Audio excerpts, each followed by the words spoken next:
আওয়ামী লীগকে নিষিদ্ধ করার দাবিতে এবার রাজধানী শাহবাগ মোড় অবরোধ করলেন আন্দোলনকারীরা। বিকেল 4:45টার দিকে শাহবাগ মোড় অবরোধ করেন তারা।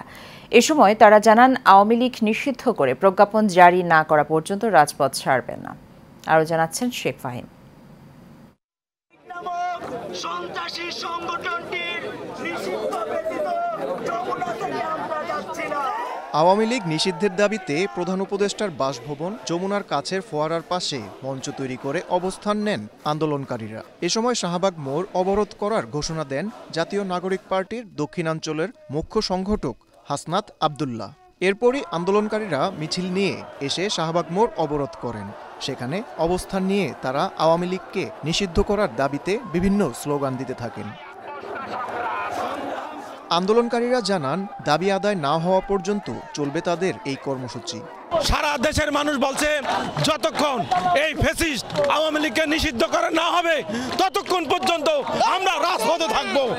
আমাদের এই আন্দোলন আওয়ামী লীগ যে পর্যন্ত নিষিদ্ধ না হবে সেই পর্যন্ত আমাদের এই আন্দোলন চলমান থাকবে। এই খুনিদের অবশ্যই নিষিদ্ধ করতে হবে। তাদের কোনো রাজনৈতিক করার এখতিয়ার এই বাংলার জমিনে নাই। আর কোনো তাল বাহানা না করে সরাসরি আওয়ামী লীগকে নিষিদ্ধ ঘোষণা করুন, নয়তো এখন তো শাপলা চত্বরের মধ্যে গণ আন্দোলন শুরু হয়েছে। তারপর এই শাপলা চত্বর থেকে টেকনাফ থেকে তেতুলিয়া, রূপসা থেকে পাতুরিয়া, সারা বাংলাদেশে আওয়ামী লীগকে নিষিদ্ধ করার আন্দোলন হবে, গণবিপ্লব হবে ইনশাআল্লাহ।